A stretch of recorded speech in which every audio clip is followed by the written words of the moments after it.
un niño muy querido, el tercero de 6 hermanos. Estudié esos primeros años hasta los 14 en San Ildefonso. A partir de los 14 me rebelé contra los hermanos de La Salle porque no me habían dado el pase. Antes se hacía la reválida de los 14 y luego también la reválida para entrar en el preuniversitario, lo que luego se llamaría de otras maneras, ¿no? Y me fui a las escuelas pías. Ahí es cuando ya empecé a desarrollar un poco más, digamos, mi tendencia hacia todo lo artístico, el teatro, la música y la literatura. La música influenciado por mi madre, porque tocaba el piano y cantaba, que era una maravilla. La única que en casa realmente dejó constancia de su valía, que según ella le venía de su madre, que era una tiple natural, sin haber ido a escuela. Ella, con 17 años, en 1931, se preparaba para irse a examinar a Sevilla con su padre, y el día 24, me parece que de diciembre de 1931, su padre muere. A la mañana siguiente, la madre, Leonardo lo quiere despertar, ella había muerto. Se le truncó su viaje a la península y su futuro musical. ¿Qué es lo que busca el autor, el novelista, el teatrero, el de la danza, el de la música? Comunicarse, porque evidentemente lo que busca es la expresión. Antes que nada hay un caudal energético que nace de su fuente creativa de alimentación, cósmica también, pero es personal. Viene desde los genes, desde la familia, desde la educación, pero también es un pozo personal que en un momento determinado, si lo sabes rescatar y sabes reeducarlo, te puede ir dando frutos. ¿Qué le ocurre al escritor ya mayor que en un momento determinado no puede dejar de escribir, como a mí me pasa? Pues tienes que hacerlo por una voluntad de ser, lo diría Kant, o por el Dharma, que dirían los budistas. Yo en mi caso ahora me quedo con el Dharma, que es dar algo, eso que te ha venido desde el universo, porque alguien lo va a aprovechar. Hasta tal punto la condición dármica, por llamarlo de alguna manera, te persigue o te obliga a continuar, porque yo empecé estudiando medicina con 17 o 18 años,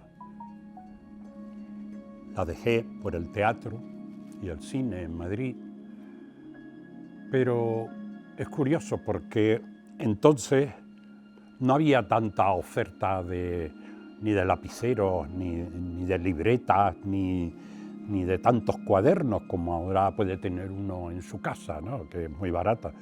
Pero antes yo recuerdo que, y todavía lo guardo en casa, para mí es una pequeña joya de todos mis recuerdos, que con 21 años, 22, ya empecé en el libro de anatomía topográfica, no en el libro, en el cuaderno, donde tenía que haber apuntado todo lo que fuera de anatomía. Yo me puse a escribir ya lo que fue luego, o sería luego, la canción del Morrocoyo. Me vine a Tenerife y durante casi un año no supe mucho qué hacer, o no supe qué hacer mucho o poco regular, estaba más bien vegetando. Hasta que mi padre, en un momento determinado, cada vez que tenía que hablar muy en serio conmigo, un señor que a mí me impresionaba, me impactaba, se me sentaba por los pies de la cama, como yo estaba a punto de dormirme, decía: Albertito, ¿a ti que te gusta tanto la filosofía, por qué no te matriculas en filosofía y letras en la universidad? Y yo dije, bueno, pues sí, para estar con una mano encima de la otra, pues. Y con tan buena suerte que los pocos meses que quedaban todavía para empezar octubre, eso sería abril o mayo, subí y empecé a oír a algunos profesores que daban clases, entre ellos Emilio Lledó, Gregorio Salvador, eran la nata de entonces.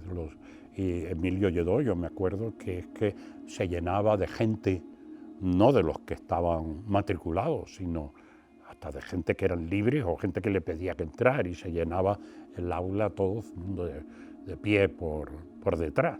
Y se terminaban casi todas sus clases aplaudiendo. Eso yo no lo he vuelto a ver más, quizás porque tampoco he estado entre genios como él, genios de la información y de la comunicación.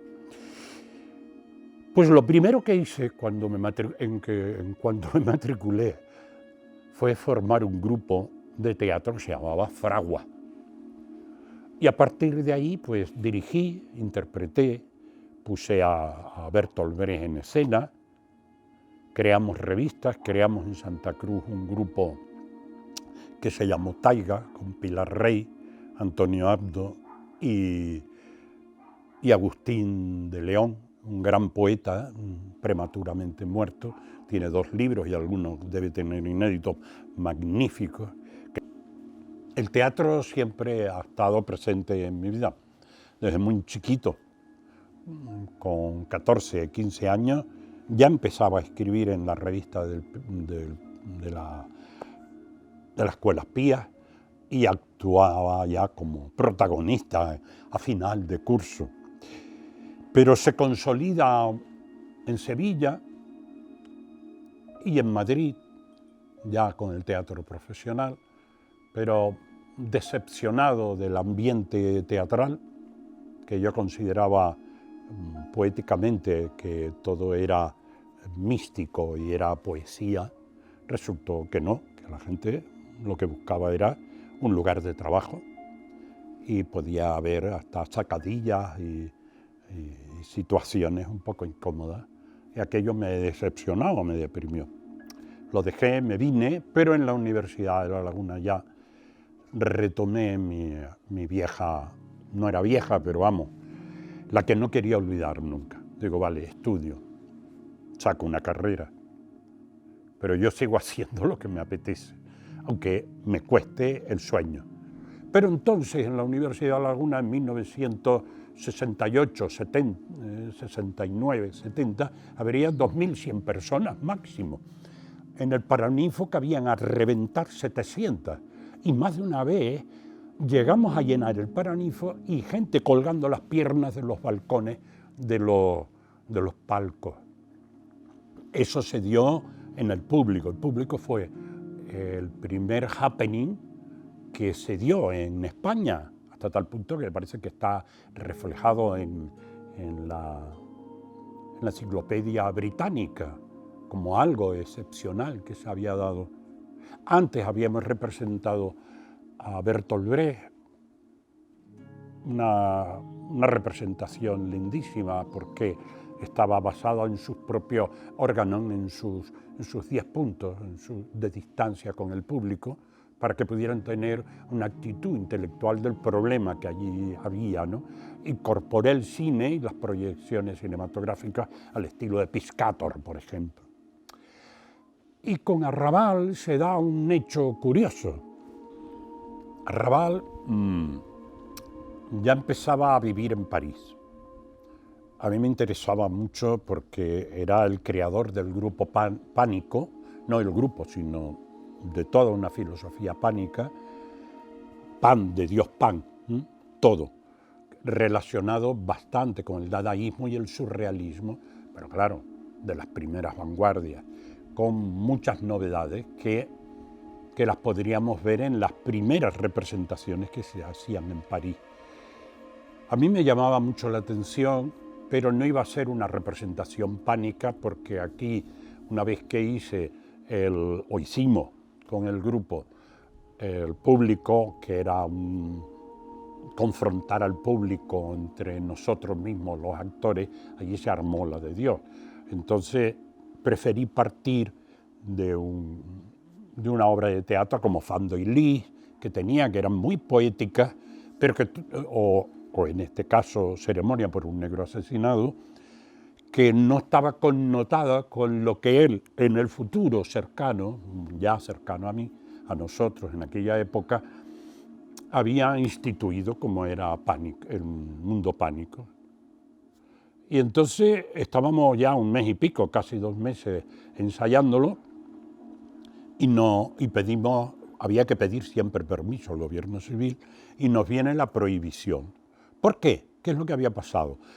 Arrabal, en uno de esos viajes que pudo hacer a la península, y llegó a una feria y una jovencita le pide que le firme uno de los libros. Y él le firmó algo, no sé, como, no me acuerdo bien, algún lado debe estar, no sé qué, Paz y República, o algo por el estilo. Claro, con tan buena suerte que la chica era hija de un militar graduado, y allí se armó la de Dios, hasta tal punto que llega al ministerio,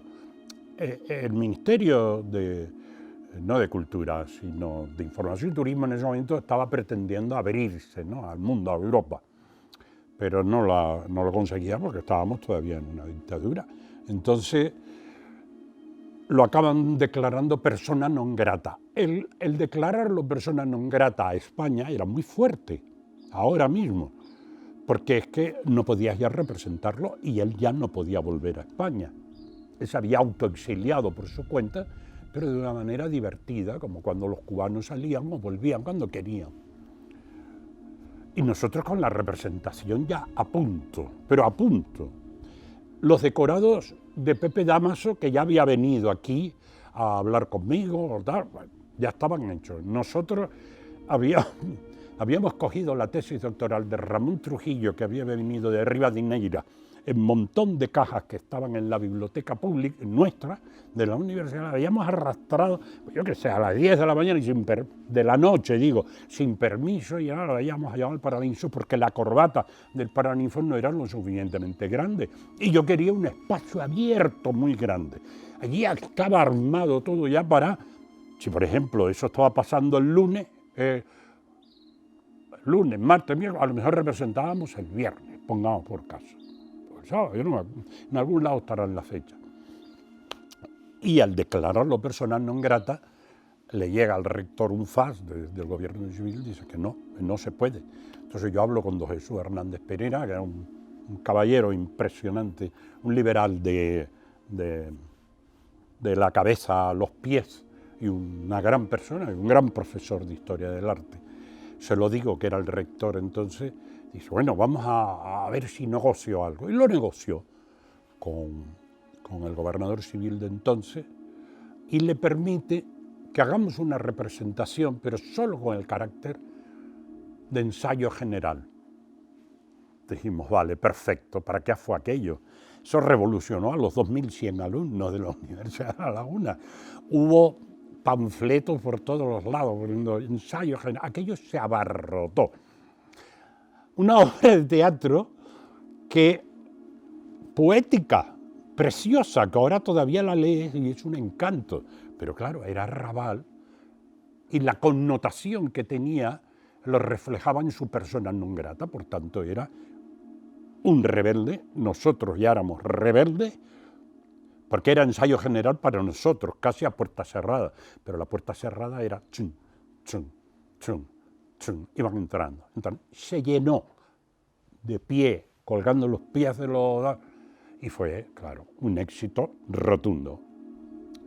A lo que voy, en Piel de Cactus se plantean asuntos que para mí siguen estando vitales todavía y que me valen aún también para relacionarlos con la literatura que he hecho durante estos años y que ahora estoy haciendo. Y el cine me resulta todavía interesante, magnífico.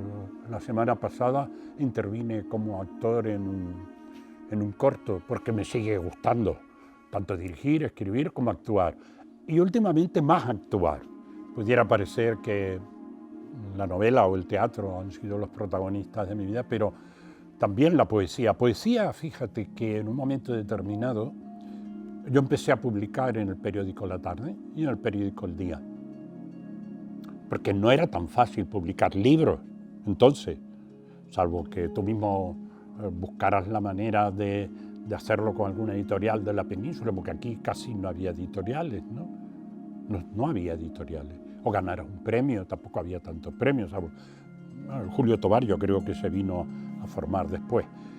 Lo cierto es que yo publicaba en la prensa poesía, pero cuando la narrativa me absorbe más en el plano escritural, la poesía lo voy dejando como para los momentos íntimos, por decirlo así. Ahí te vas quedando. Seguí escribiendo, pero ahí te vas quedando.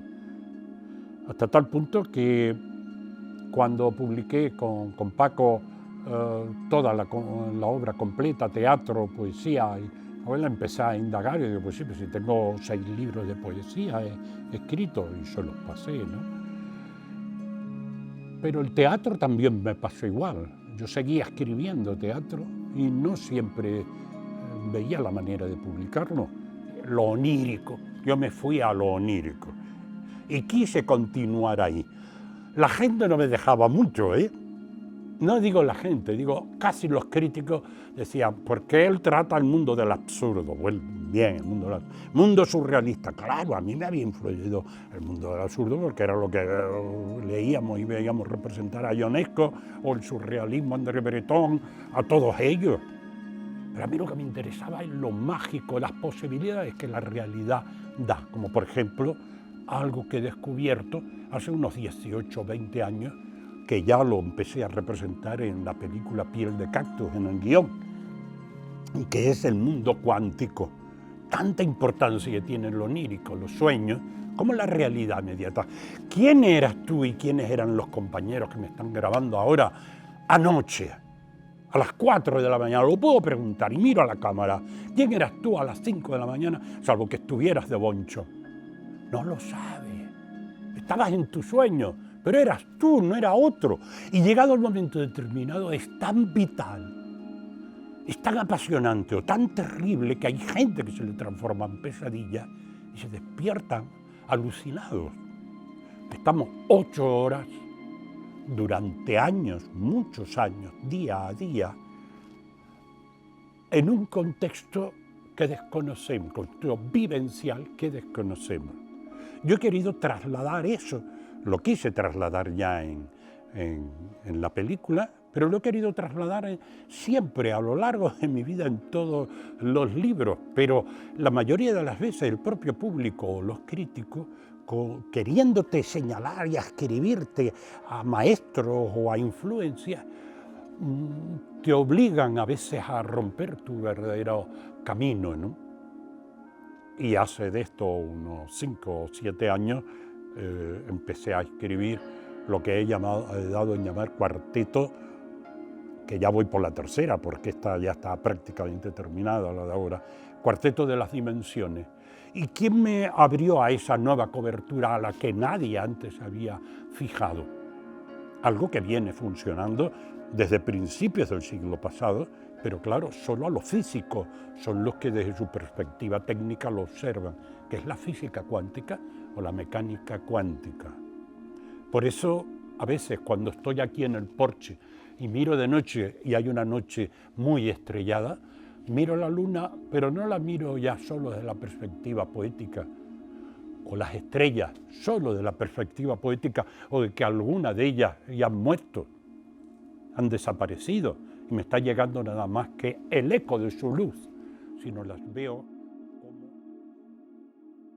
Hay muy buenos escritores y escritoras canarios, quizás, como es lógico, que diré quizás en otro momento, falla la difusión de sus nombres y de su obra sobre todo. Y el posible lector canario debe acostumbrarse a indagar por sí solo tanto en las librerías como en las bibliotecas municipales, que allí sí debe haber obras. Hay escritores buenos, novelistas y poetas, y autores de teatro que a mí me parece que prematuramente han pasado al olvido. Pero ellos deben ser motivos del descubrimiento personal de quien lee. A mí me gustaría, por su sentido de seres invisibles en la historia de nuestra literatura más reciente, nombrar a algunas mujeres, como, por ejemplo, Victorine Abril de Massieu, que es la primera mujer que publica un libro, María Rosa Alonso, Olga Rivero, Natalia Sosa Ayala, Isabel Medina, Elsa López, ya por esta época bastante más conocida que las que pudieron serlo antes, Pilar Logendio, que la conocí del grupo Nuestro Arte, una mujer muy allegada, por decirlo así, una magnífica poeta, Josefina de la Torre, que no pudimos convivir con ella, pero su vuelta de Madrid sí mantuvo convivencia con la gente de Las Palmas, pero quizá de una manera oculta, escribiendo con seudónimo. La gran Pino Ojeda, que dejó mucha de su obra inédita. Nivaria Tejera, que se marchó pronto a París. Está Maite de Vega, la hija de Isaac de Vega, Cecilia Domínguez Luis, ya conocida por muchísima gente. Chona Madera, por supuesto, la gran Mercedes Pinto, que por mor de la política, y más que de la política, de la norma, porque hay algo que diferencia el sistema de la norma. El sistema es el gran paraguas donde nos permite convivirnos y vivirnos. Solo si somos capaces de ser tan rebeldes que rompamos el sistema, es posible que nos condene y nos exilie, ¿no? Pero cuando rompes la norma, como le pasaba a ella, que ya desde 1920 y tantos, 30, preconizaba la separación de la pareja, el divorcio, cosa que en 1931 se oficializa en España en tiempos de la República por ley, que luego en tiempos de Franco se revoca. Este es un caso de flagrante de haber tenido que exiliarse de motu proprio porque la sociedad, por la norma, la obligaba a marcharse.